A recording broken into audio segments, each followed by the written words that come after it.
Warisan yang terlupa. Nama gue Heru. Seorang arsitek berusia 30 tahun yang hidup nyaman di tengah kota Bandung. Hidup gue biasa aja. Proyek bangunan, rapat, kafe, tidur. Sampai satu hari, sebuah surat dari notaris mengubah segalanya. Katanya, gue dapat warisan rumah dari kakek buyut yang bahkan namanya aja gue nggak kenal. Johannes Adiwardana. Gue pikir itu penipuan. Tapi suratnya resmi, dengan stempel dan tanda tangan pengadilan. Lokasinya di sebuah desa kecil bernama Cibuntu, tepat di kaki Gunung Tangkuban Parahu. Rasa penasaran mengalahkan logika. Hari Minggu, gue nyetir ke sana. Perjalanan ke Cibuntu butuh waktu 2 jam. Jalanan menanjak dan berkabut, kanan kiri dipenuhi pohon pinus yang menjulang tinggi. Desa itu seperti dunia yang lupa berkembang. Rumah-rumah kayu, ladang luas, dan suara jangkrik yang mendominasi. Warga desa memandang gue dengan tatapan aneh saat gue turun dari mobil. Seorang bapak tua mendekat dan hanya berkata lirih, "Sudah waktunya, rupanya." Rumah warisan itu terletak agak terpencil, di pinggir hutan. Bangunannya besar, gaya kolonial, berdinding batu dan kayu jati tua yang sudah berlumut. Pintu depannya tinggi, dicat hitam pekat. Saat gue dorong, engselnya berderit panjang seperti jeritan. Bagian dalamnya lebih menyeramkan. Bau apek menyambut. Debu tebal di mana-mana. Furniturnya masih lengkap, penuh ukiran klasik. Tapi yang bikin merinding, di dinding ruang utama tergantung lukisan besar seorang pria Belanda, berjas hitam, memandang tajam. Di bawah lukisan itu tertulis, Tuan van Drosche 1921. Gue mencoba menenangkan diri. Cuma rumah tua, Ru. Bisa direnovasi, bisa dijual mahal, pikir gue. Tapi naluri bilang lain. Gue keliling rumah, dan menemukan tangga kecil ke arah bawah. Ada ruang bawah tanah rupanya. Anehnya, tangga itu ditutup rapat dengan triplek dan dipaku dari luar, seolah ingin mengurung sesuatu di dalam. Di dinding dekatnya, tertulis dengan spidol merah. "Jangan buka jika kau sayang nyawamu." Gue tertawa sinis. Alah, drama banget. Tapi tangan gue gemetar. Gue mundur dan memutuskan naik ke kamar atas. Salah satu kamar ternyata milik Johannes Adiwardana, ada buku harian miliknya di atas meja tua. Halaman pertama tertulis, "Yang kuterima bukan berkah, tapi perjanjian. Harta ini dibayar oleh darah." Malam itu gue tidur di rumah tersebut, nekat. Lampu menyala sebentar lalu mati sendiri.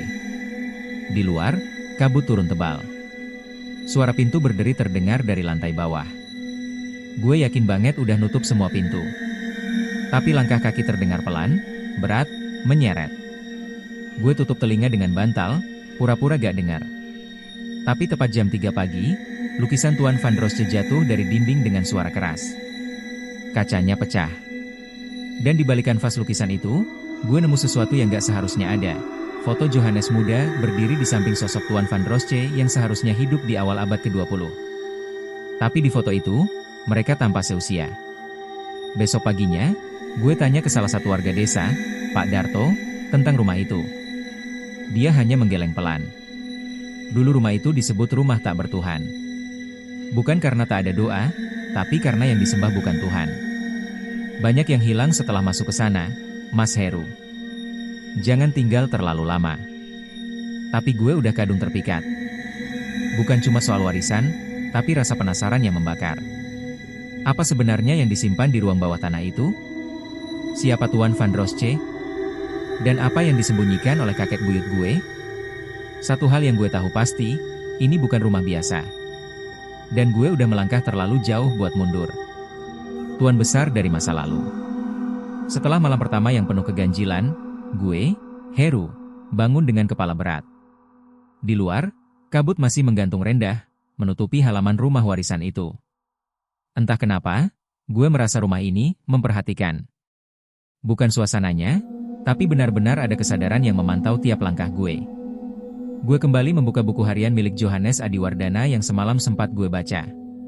Kali ini, gue membuka halaman tengah, di mana tinta mulai tampak tercoret dan berantakan.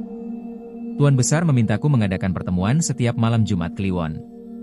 Sebagai imbalan, ia akan menjaga kekayaan keluargaku tetap mengalir. Tapi bayaran yang ia minta tak selalu berupa uang. Gue berhenti membaca. Kata Tuan Besar muncul beberapa kali, seolah bukan sekadar gelar, tapi entitas yang nyata. Dan anehnya lagi, tak lama setelah gue baca kalimat itu, suhu ruangan turun drastis. Buku itu seolah mengandung sesuatu yang hidup. Gue memutuskan keluar sejenak, menemui Pak Darto di warung kecil dekat kebun. Wajahnya langsung berubah pucat saat gue sebut nama Tuan Besar. Dia menatap gue, pelan-pelan meletakkan gelas tehnya. Mas Heru. Tuan Besar itu bukan orang. Dia makhluk yang dulu pernah menguasai wilayah ini, lewat tubuh manusia. Kakek buyut sampai leluhur-leluhur lain banyak yang menyembahnya, dengan syarat dan tumbal. Rumah itu bukan tempat tinggal, tapi tempat pemujaan. Pemujaan apa, Pak? Ilmu hitam. Mereka sebutnya pamor gaib. Bentuk kekuasaan yang mengikat darah keturunan. Darah gue merinding. Pamor gaib? Tumbal? Pak Darto menambahkan, tiap 30 tahun, Tuan Besar butuh tubuh baru. Dan biasanya darah keturunan yang paling kuat. Paling bersih. Paling tidak tahu apa-apa. Itu artinya gue pulang dengan kepala penuh pertanyaan. Saat masuk rumah, suasana berubah lebih suram. Seperti ada sesuatu yang menunggu gue kembali. Bahkan lukisan Tuan Van Rosce yang semalam jatuh kini entah bagaimana, tergantung kembali di tempatnya. Tapi ekspresinya berubah. Kali ini, dia tersenyum. Gue langsung ke kamar dan mencoba menenangkan diri. Tapi malam tiba lebih cepat dari biasanya. Hujan mulai turun. Petir menyambar dan untuk sepersekian detik, gue melihat bayangan seseorang berdiri di jendela lantai bawah. Dek. Gue lari menuruni tangga. Tidak ada siapapun. Tapi pintu ruang bawah tanah yang semula tertutup triplek, kini terbuka sedikit. Gue bimbang. Harusnya gue pergi. Tapi rasa penasaran, atau entah dorongan apa, membuat kaki gue melangkah ke sana.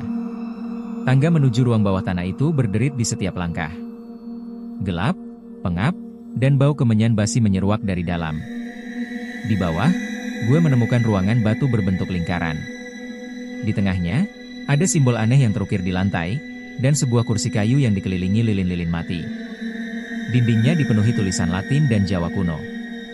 Tapi yang bikin darah gue berhenti mengalir adalah cermin besar di sudut ruangan. Cermin itu menunjukkan ruangan yang sama, tapi tanpa gue di dalamnya. Tiba-tiba, cermin itu retak sedikit. Dari retakannya, keluar suara berbisik. Sudah lama aku menunggumu, Heru. Gue mundur. Napas tercekik. Lari ke atas, mengunci semua pintu dan jendela. Tapi bisikan itu terus terdengar. Di dinding, di kamar mandi, bahkan di dalam lemari. Semua tempat seperti menggema satu kalimat.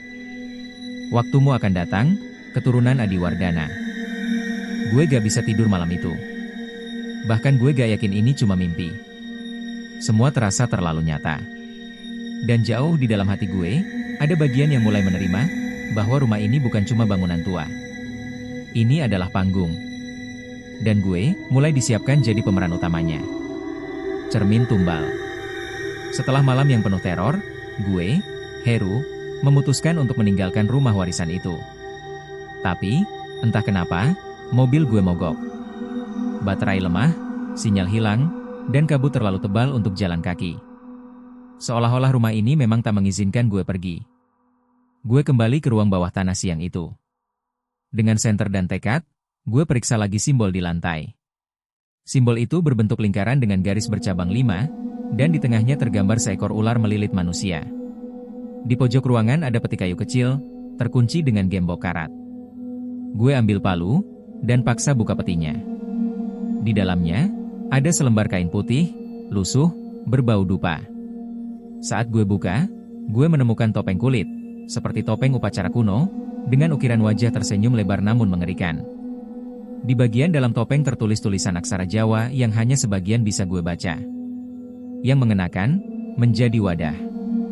Yang memantul, menjadi milik. Gue langsung ke Pak Darto, berharap dia bisa menerjemahkan semuanya. Tapi saat gue tunjukkan fotonya, dia langsung marah dan menyuruh gue membakarnya. Topeng itu bukan benda biasa, Mas Heru, itu milik Tuan Besar. Itu jembatan antara dunia kita dan dunia dia. Dan cermin itu pintunya. Pintu? Pak Darto mengangguk, perlahan. Kalau Mas lihat diri Mas di cermin itu dan ada yang gak sesuai, itu tandanya dia sudah mulai masuk. Pulang dari warung, gue memberanikan diri berdiri di depan cermin besar itu. Kali ini, siang bolong, tak ada suara aneh. Gue pandangi pantulan gue sendiri. Awalnya biasa. Tapi setelah beberapa detik, pantulan gue mulai tersenyum. Padahal gue gak senyum. Gue mundur. Tapi pantulan gue tetap berdiri. Diam. Matanya mengikuti kemanapun gue bergerak, namun dengan jeda 1 detik. Lalu dia mengangkat tangan, dan menggoreskan sesuatu ke cermin dari dalam. Simbol ular. Simbol yang sama dengan yang terukir di lantai. Gue lari keluar ruangan. Tapi begitu gue menutup pintu ruang bawah tanah, suara ketukan terdengar dari baliknya. 4 kali. Pelan. Teratur. Seperti kode. Malamnya, gue bermimpi. Dalam mimpi itu, gue berada di ruang bawah tanah, duduk di kursi tengah lingkaran, mengenakan topeng kulit itu. Di sekeliling gue, bayangan-bayangan manusia berdiri, semua menunduk. Satu persatu mereka berbicara dalam bahasa yang gak gue mengerti, lalu tiba-tiba, semua serempak berkata, "Tumbal yang baru telah siap." Gue terbangun dalam keringat dingin. Tapi yang bikin gue panik, topeng yang tadi siang gue taruh di laci lemari, kini ada di lantai kamar, tepat di bawah tempat tidur gue. Seolah dia bergerak sendiri. Menunggu gue mengenakannya. Besoknya, gue coba keluar desa, numpang ke mobil angkot. Tapi supirnya berhenti mendadak setelah tahu gue dari rumah warisan Tuan Adiwardana. "Maaf, saya gak mau kena apes. Udah terlalu banyak yang gak pulang setelah tinggal di sana." Gue balik lagi ke rumah. Gak ada pilihan lain. Tapi saat gue masuk, gue sadar satu hal, rumah ini berubah. Dinding yang kemarin kusam, sekarang tampak lebih bersih. Lukisan Tuan Van Rosce kini digantikan oleh lukisan gue sendiri, memakai jas hitam, tersenyum, dan di belakang gue, bayangan Tuan Van Rosce berdiri samar. Gue lari ke cermin besar. Tapi kali ini, gue gak punya bayangan sama sekali. Gue udah gak tahu mana yang nyata, mana yang gaib. Tapi satu hal pasti, cermin itu bukan sekadar benda mati. Ia adalah gerbang. Dan perlahan, ia menarik jiwa gue untuk masuk ke dalam dunia lain. Dunia di mana Heru bukan lagi Heru, tapi penerus Tuan Besar berikutnya. Kursi para leluhur. Sejak cermin itu tak lagi memantulkan bayangan gue, rasa takut bukan lagi satu-satunya yang tinggal di hati gue. Kini, ada semacam tarikan, rasa penasaran yang perlahan berubah jadi obsesi. Gue, Heru, merasa makin dalam masuk ke pusaran warisan kelam keluarga ini. Hari itu, gue mengurung diri di perpustakaan kecil di lantai 2. Di sana, banyak buku tua berdebu, dokumen berbahasa Belanda, dan lemari kayu besar yang penuh dengan benda-benda aneh. Di balik tumpukan kertas, gue temukan sesuatu yang membuat jantung gue berdebar keras, sebuah sketsa pohon keluarga Adiwardana. Gue telusuri garis-garis nama di atas kertas itu. Ada nama Johannes, ayahnya, kakeknya, hingga ke leluhur pertama, Darmo Sentono, seorang dukun penguasa tanah di kaki Gunung Tangkuban Parahu, akhir abad ke-18. Yang bikin bulu kuduk gue meremang adalah catatan kecil di bawah namanya, yang pertama duduk di kursi para leluhur. Penanda awal perjanjian. Kursi? Gue langsung teringat kursi kayu di ruang bawah tanah. Kursi tua di tengah lingkaran simbol. Jangan-jangan itu kursi yang dimaksud. Tempat pemanggilan. Tempat penyerahan. Tempat awal semua kehancuran ini dimulai. Saat malam turun, gue turun ke ruang bawah tanah. Kali ini, niat gue bukan kabur atau melawan. Gue ingin tahu. Duduk perlahan di kursi itu, gue rasakan hawa dingin menjalar ke tulang belakang. Mata gue terpejam tanpa sadar. Napas menipis. Dan tiba-tiba, gue berada di tempat lain. Di sebuah ruang batu bundar, diterangi obor. Di sekeliling gue, 8 sosok berdiri dalam jubah hitam. Wajah mereka tertutup. Tapi satu sosok paling tengah, tertua, berjanggut putih panjang, berbicara dalam bahasa yang entah kenapa bisa gue pahami. Darahmu dipilih bukan karena siapa kamu hari ini, Tapi siapa kamu dulu? Dia mengangkat tangannya, menunjuk ke belakang gue. Saat gue menoleh, gue melihat sosok kakek buyut gue, Johannes muda, berdiri dengan mata kosong, dan tubuh yang ditutupi tato seperti simbol-simbol di lantai. Setiap generasi, satu harus duduk. Satu harus menerima. Satu harus menyerahkan. Gue bangun dengan napas tersengal. Keringat dingin membasahi leher dan punggung. Tapi sesuatu berubah dalam diri gue. Sekarang, gue tahu, kursi itu bukan cuma simbol. Itu semacam perjanjian berdarah.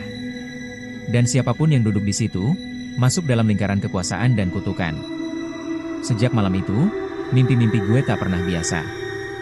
Gue selalu dibawa kembali ke masa lalu. Melihat para leluhur membuat perjanjian dengan sosok bayangan besar, yang disebut mereka dengan berbagai nama, Kiai Jagat, Tuan Besar, Sang Penuntut. Dan yang lebih mengerikan, satu wajah selalu muncul di akhir mimpi. Wajah gue sendiri. Tapi bukan gue yang sekarang. Versi tua gue, bermata hitam legam, memakai jubah yang sama dengan para leluhur itu. Menatap gue, seolah berkata, "Tak bisa lari, Heru. Kamu adalah kursi itu sekarang." Gue putuskan bicara dengan Pak Darto lagi. Kali ini lebih serius. "Pak, kalau saya gak duduk lagi di kursi itu, apa yang akan terjadi?" Pak Darto terdiam lama. Lalu pelan-pelan berkata, "Kalau Mas menolak, rumah itu akan mulai mengambil milik Mas. Ingatan, akal, bahkan jiwa. Satu persatu. Tapi kalau Mas menerima," dia menunduk, "Mas jadi bagian dari mereka. Selamanya. Sekarang, semua tergantung gue." Tapi malam berikutnya, saat gue bangun dengan suara langkah kaki di lorong, gue lihat kursi itu, kini berada di ruang tengah rumah. Dan di atasnya, tergantung lukisan baru, wajah gue, mengenakan jubah hitam, duduk di kursi para leluhur, tersenyum seperti tuan besar. Warisan tak bertuan. Setelah kursi tua itu berpindah sendiri ke ruang tengah, gue, Heru, gak bisa lagi menyangkal. Rumah ini hidup. Ia bukan sekadar bangunan tua, tapi wadah bagi sesuatu yang lebih tua dari waktu, dan lebih gelap dari sekadar sejarah keluarga. Gue coba membakar kursi itu. Gue siram bensin, lempar korek. Tapi nyalanya gak nyala. Api mati begitu menyentuh kayunya. Gue duduk di lantai, menggigil, sementara dari pojok ruangan, lukisan gue sendiri tersenyum makin lebar. Sejak malam itu, hidup gue berubah. Bukan cuma hal-hal aneh, tapi gue sendiri yang mulai berubah. Kadang, waktu gue ngaca, wajah gue terlihat lebih tua beberapa detik, seperti kerutan dan uban muncul lalu menghilang. Kadang, tangan gue bergerak sendiri menulis simbol-simbol aneh di dinding. Tanpa sadar. Dan yang paling parah, suara-suara. Mereka mulai berbisik saat gue sendiri. Nama-nama. Kalimat-kalimat lama dalam bahasa Belanda dan Sunda kuno. Tapi semua mengarah ke satu hal, kembali ke kursi. Duduk. Terima. Gue mulai lupa hal-hal kecil. Nama sahabat, tanggal ulang tahun ibu, bahkan kenangan masa kecil. Otak gue seperti diacak, diganti oleh ingatan-ingatan baru, yang bukan milik gue. Dalam mimpi, gue melihat perang zaman kolonial. Gue melihat para pribumi disiksa. Gue memimpin penyiksaan itu. Dan yang lebih gila, gue merasa nikmat melakukannya. Sampai akhirnya, Pak Darto datang malam-malam. Wajahnya pucat, napas terburu. "Mas Heru, saya udah datengin orang pintar. Katanya ini bukan warisan biasa. Ini bukan cuma rumah. Ini wadah jiwa." Wadah? Ya. Leluhur Mas, dia bikin perjanjian agar jiwanya dan para pengikutnya gak mati. Mereka disimpan di dalam rumah ini. Setiap keturunan yang datang adalah calon tubuh baru. Gue langsung lemes. Semua mulai masuk akal. Dan Mas, lanjut Pak Darto dengan suara gemetar, adalah keturunan terakhir yang cukup kuat buat menampung semuanya sekaligus. Malam itu, gue kunci semua pintu dan jendela. Tapi di tengah malam, gue mendengar suara langkah sepatu dari dalam loteng. Padahal gue gak pernah masuk loteng. Suara itu berat, perlahan, dan berirama seperti orang berbaris. Gue naik dengan senter. Lotengnya penuh debu, Tapi di tengah ruangan ada sebuah meja bundar dan 7 kursi tua. Semuanya menghadap satu kursi besar di ujung. Dan di atas kursi besar itu, duduk seseorang. Gue nyaris jatuh. Sosok itu berpakaian kolonial, jas hitam, rambut putih tersisir rapi. Wajahnya mirip banget dengan gue. Heru, dia bicara dengan suara berat dan dalam. Tubuhmu sudah siap. Jiwa kita akan bersatu. Warisan ini tidak lagi tak bertuan.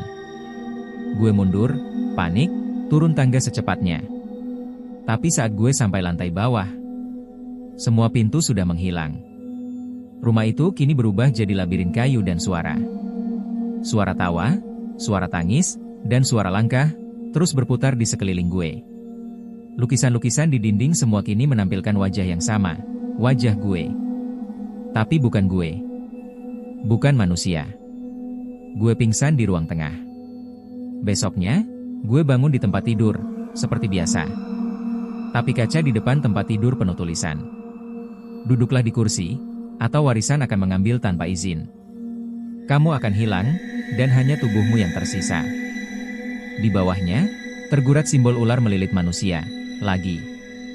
Gue sekarang tahu, ini bukan soal rumah atau arwah. Ini soal tubuh dan takdir. Kalau gue gak ambil kendali, tubuh gue bakal dipakai oleh jiwa-jiwa yang menunggu di dalam rumah ini. Dan yang pertama mengambil alih adalah Tuan Besar itu, Van Drosje sendiri. Pemanggilan terakhir. Setelah malam itu, gue sadar, kalau gue gak bertindak, tubuh gue bakal diambil alih sepenuhnya. Ini bukan lagi tentang melawan hantu, tapi tentang melawan leluhur sendiri. Dan yang paling mengerikan, melawan bagian dalam diri gue yang mulai menyerah. Gue, Heru, akhirnya putuskan pergi ke kampung sebelah. Lewat saran Pak Darto, gue temui seseorang yang dikenal bisa melihat yang tak kasat mata.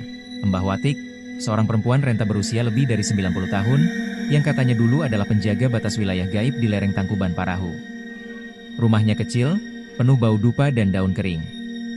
Saat gue masuk, dia langsung memejamkan mata, lalu berucap, "Kamu sudah setengah di sana, Nak. Separuh jiwamu sudah duduk di kursi tua itu." Gue tercekat. Apa masih bisa ditarik kembali? Embok, suara gue nyaris pecah. Masih. Tapi harus cepat. Sebelum malam ketujuh. Malam ketujuh? Mbah Watik menoleh tajam. Malam saat tubuhmu kosong. Saat mereka semua bisa masuk tanpa diundang. Dia kasih gue seikat tali anyaman pandan, sebotol minyak berwarna gelap, dan segenggam garam. Bawa ini. Sebelum malam, kamu harus duduk di kursi itu dengan sadar. Lalu ucapkan mantra ini. Dia bisikan kalimat panjang dalam bahasa Sunda kuno. Gue catat dan hafal. Gue gak ngerti artinya, tapi suara Mbah Watik gemetar saat membacanya. Bahkan dia sempat berkata, "Kalau gagal, jangan kembali ke rumah itu. Karena yang keluar dari kursi bukan cuma mereka, tapi juga kamu, dalam wujud yang bukan kamu." Gue kembali ke rumah sore harinya. Langit gelap, meski baru pukul 4. Petir menyambar jauh di belakang gunung. Rumah itu terasa lebih senyap dari biasanya, tapi di keheningan itu, gue bisa dengar napas banyak orang dari dinding, lantai, dan plafon. Gue susun semua alat di ruang tengah. Kursi itu masih di sana, seperti menunggu. Minyak gue oleskan di ubun-ubun, tali pandan gue lilitkan di pergelangan tangan, garam gue tebarkan mengelilingi lantai. Gue duduk, tarik napas, dan mulai membaca mantra. Awalnya tenang. Tapi tiba-tiba, suara di sekeliling gue mulai keras. Ada yang menjerit. Ada yang tertawa. Ada yang memohon. Lantai di bawah kursi mulai panas. Dinding rumah mulai retak sendiri. Lukisan-lukisan jatuh dari dinding. Gue terus baca, meski suara gue bergetar. Tapi tepat saat mantra mencapai bait terakhir, kursi itu berguncang hebat. Tiba-tiba, tubuh gue terdorong ke belakang. Mata gue terbuka, dan gue gak lihat ruang tamu lagi. Tapi ruangan hitam pekat, penuh kabut. Dan di tengah kabut, mereka berdiri. Semua leluhur Adiwardana, dengan wajah yang gak asing, karena sebagian wajah mereka mirip banget dengan wajah gue sendiri. Mereka mengelilingi gue, menyodorkan tangan. "Serahkan. Biarkan kami tinggal." Kamu akan abadi, Heru. Kamu akan kami jadikan raja. Tiba-tiba, dari balik kabut, muncul Van Rosce, dengan jubah merah dan mata merah menyala. Kau tak bisa lari, anakku. Tapi sebelum dia menyentuh gue, mantra itu keluar dari mulut gue dengan sendirinya, lebih cepat dan kuat. Seolah ada yang membantu gue dari dalam. Van Rosce menjerit, tubuhnya terbakar cahaya, dan para leluhur mundur, menyatu kembali dengan bayangan. Gue jatuh. Dan terbangun di lantai rumah, sendirian. Kursi itu hancur. Lukisan gue, lenyap. Tapi di tangan kanan gue, tali pandan itu kini jadi abu. Malam itu tenang. Tapi entah kenapa, ada sesuatu yang hilang dari gue. Gue coba bicara dengan Pak Darto. Dia tampak lega, tapi juga khawatir. Mas udah usir mereka? Gue angguk pelan. Kalau begitu, hati-hati, karena kadang mereka tidak terusir. Mereka hanya menunggu kesempatan baru. Cermin di kamar timur. Gue pikir setelah pemanggilan terakhir itu, semuanya akan selesai. Kursi tua udah hancur, lukisan gue udah hilang, dan suara-suara aneh gak lagi terdengar setiap malam. Tapi ternyata gue salah. 3 hari setelah ritual itu, gue baru sadar, kamar timur rumah ini belum pernah gue buka sejak datang. Kuncinya berkarat, gagangnya dingin seperti es. Saat akhirnya pintunya gue dorong, hawa dingin menyapu wajah. Kamar itu gelap, meski jendelanya menghadap langsung ke cahaya pagi. Di dalamnya cuma satu benda mencolok, sebuah cermin besar berbingkai emas, berdiri sendirian di tengah ruangan. Lapuk, tapi tetap utuh. Yang aneh, cermin itu gak pantulin bayangan gue. Gue maju pelan. Berdiri persis di depan cermin. Masih gak ada bayangan. Tapi, cerminnya memantulkan ruangan yang berbeda. Ruang dalam cermin tampak jauh lebih terang, dan di pojoknya, berdiri seorang lelaki, gue sendiri. Tapi bukan gue sekarang. Dia pakai pakaian kolonial, wajahnya dingin, mata kosong. Dia berdiri diam, tapi matanya menatap langsung ke gue, seakan sadar gue ngeliatin dia. Lalu dia angkat tangan, dan mengajak gue masuk. Gue langsung mundur. Nafas gue tersengal.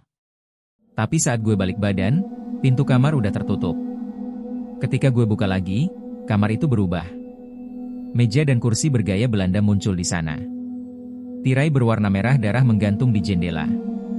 Dan di tengah ruangan, cermin itu kini menampilkan ruangan gue sekarang, dengan gue yang berdiri diam di dalamnya. Gue sadar, itu bukan cermin. Itu jendela. Portal. Gue langsung kabur keluar kamar dan mengunci pintu dari luar. Malamnya, gue mimpi buruk. Dalam mimpi itu, gue terjebak di dalam cermin, dan sosok dari cermin, Heru lain, menggunakan tubuh gue di dunia nyata. Dia keluar, hidup, bersikap normal, tapi punya tatapan yang gak pernah gue miliki, dingin dan haus darah. Keesokan paginya, Pak Darto datang bawa berita mengejutkan. Mas Heru, semalam ada kejadian aneh di kampung. 3 ayam warga ditemukan mati, matanya hilang semua. Lalu ada anak kecil yang bilang lihat, kembaran Mas Heru, jalan di pematang sawah, tapi kakinya gak nyentuh tanah. Gue langsung ke kamar timur.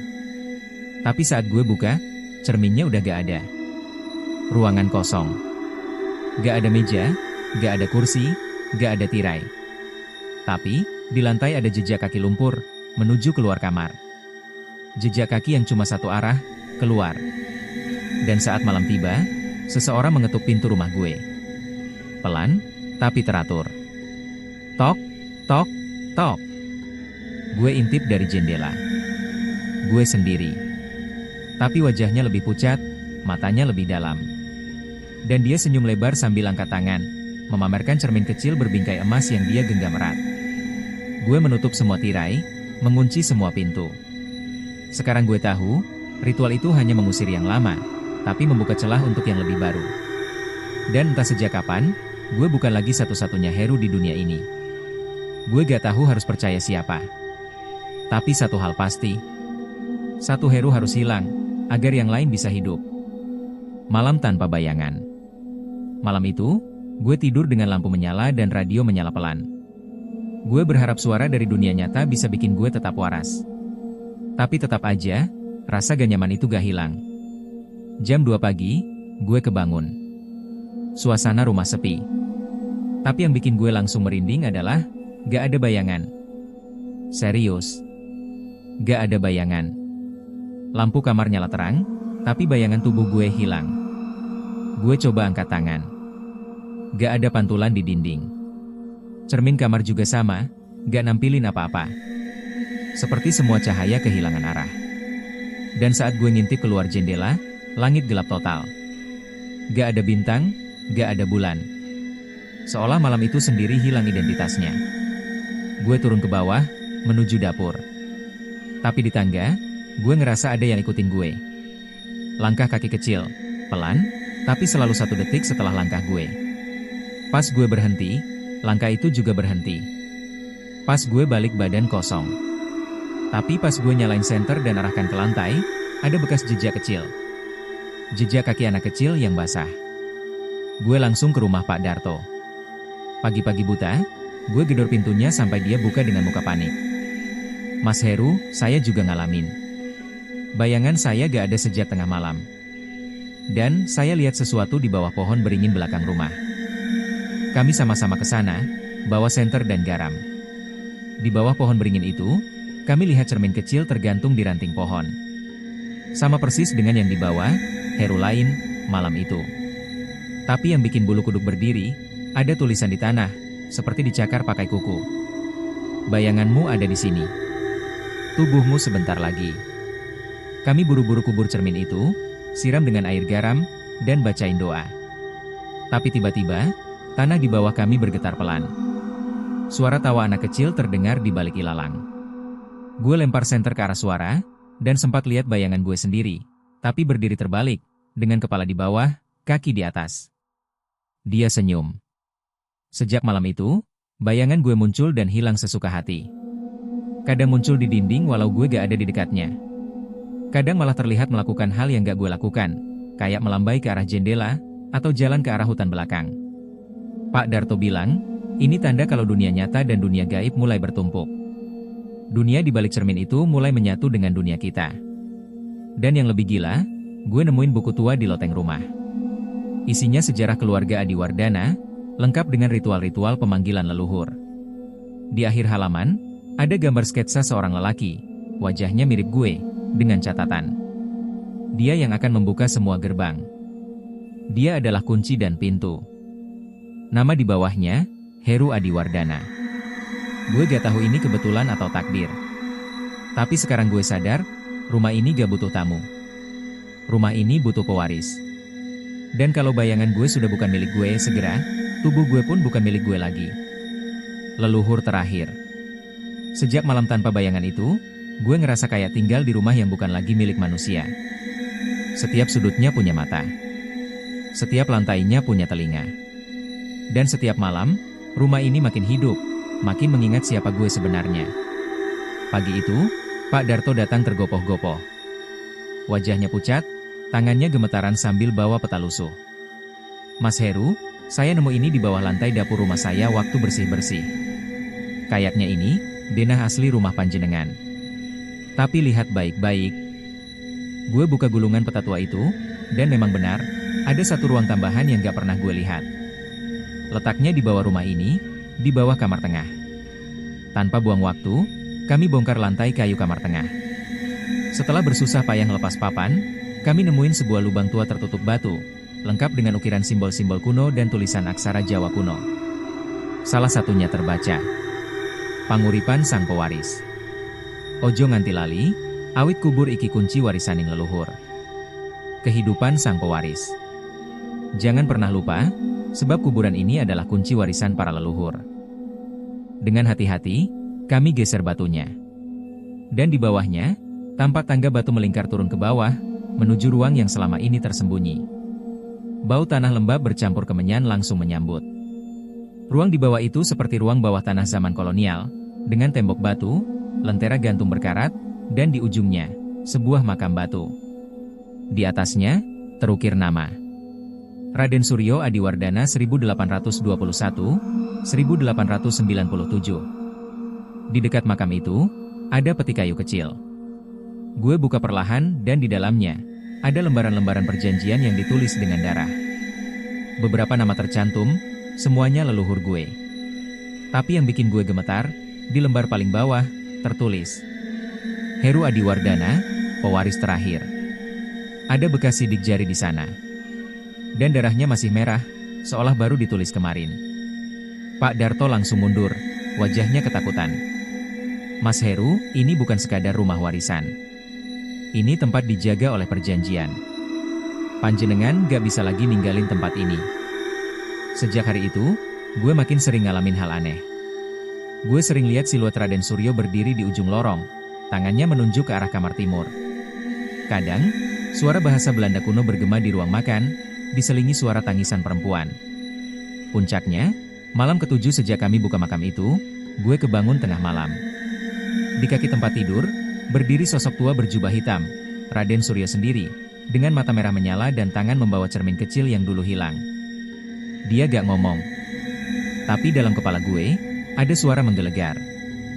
Bayanganmu telah diterima. Tubuhmu kini menunggu giliran. Tinggallah, jadilah penjaga selanjutnya. Gue menjerit. Tapi gak bisa gerak. Tubuh gue seolah ditarik ke tempat tidur. Dan dalam hitungan detik, semua jadi gelap. Gue bangun pagi harinya di lantai ruang bawah tanah. Gak tahu gimana gue bisa ke sana. Tapi satu hal yang berubah. Bayangan gue gak pernah muncul lagi. Dan saat gue berkaca, yang gue lihat bukan wajah gue. Itu wajah Raden Suryo, di dalam tubuh gue. Warisan yang mengutuk. Pagi itu, gue duduk di teras rumah tua ini. Matahari menyinari kebun kecil di depan, burung-burung berkicau seperti biasa. Tapi semua terasa asing. Bahkan tubuh yang gue kenakan, terasa bukan milik gue sendiri. Setiap gue bicara, suara yang keluar berat dan parau. Gerakan tangan gue lebih lambat, kaku. Dan yang paling bikin takut, refleksi gue di cermin gak ngikutin gerakan gue sepenuhnya. Kadang dia nyengir ketika gue serius. Kadang dia berkedip saat gue enggak. Pak Darto datang siang itu. Dia menatap gue dalam-dalam. Lalu mundur perlahan, wajahnya penuh ngeri. Itu bukan Mas Heru lagi. Dia pergi tanpa kata. Sejak saat itu, gak ada satupun warga kampung yang berani lewat depan rumah gue. Mereka jalan memutar, bahkan anak-anak kecil disuruh masuk begitu lewat radius 100 meter dari pagar. Gue coba kabur dari rumah ini. Gue naik motor, menuju arah kota. Tapi setiap jalan yang gue lewati selalu kembali mengarah ke rumah ini. Bahkan saat gue matiin GPS dan jalan lurus sejauh 30 km, ujung-ujungnya tetap kembali ke pagar besi rumah tua. Gue seperti ditarik oleh akar rumah ini. Seakan tanahnya hidup, dan gak akan ngelepasin pewarisnya begitu saja. Dan malamnya, mimpi itu datang lagi. Tapi kali ini bukan mimpi. Gue sadar, gue terbangun di ruang bawah tanah. Raden Suryo berdiri di depan gue, bersama 4 sosok lain berpakaian adat Jawa zaman kolonial. Mereka berputar mengelilingi gue, membaca mantra kuno. Lalu Raden Suryo bicara. Selamat datang, Heru Adiwardana. Kau adalah penutup dan penjaga terakhir. Rumah ini hidup darimu. Dan darahmu akan menjaga kekekalan kami. Gue menjerit, mencoba kabur, tapi tubuh gue gak bisa gerak. Tangan gue mengeras seperti batu. Nafas gue berat. Dan dari dalam dada, gue bisa rasakan jiwa gue ditarik perlahan-lahan. Besoknya, rumah itu tampak sunyi. Gak ada suara. Gak ada cahaya. Tapi saat seorang pengantar paket datang, sekali-sekalinya dalam bulan itu, dan mengetuk pagar, pintu rumah terbuka sendiri. Seorang pria muda keluar. Tegap. Wajahnya tenang. Dia bilang, "Maaf, Heru sedang pergi. Tapi saya pewaris berikutnya." Dan anehnya, suara pria itu persis seperti suara Heru, hanya dengan logat yang lebih tua. Rumor pun menyebar di kampung. Tentang rumah yang tak bisa dijual, tak bisa ditinggalkan, dan selalu memiliki satu penghuni. Setiap generasi, satu keturunan keluarga Adiwardana akan kembali. Dan rumah itu akan menuntut yang sama. Darahmu untuk hidupku. Tubuhmu untuk jiwaku. Dan sejak hari itu, rumah tua di kaki Gunung Tangkuban Parahu tak pernah benar-benar kosong. Karena meskipun Heru telah lenyap, bayangannya tetap berdiri di jendela kamar timur. Menunggu. Siapa yang akan datang berikutnya?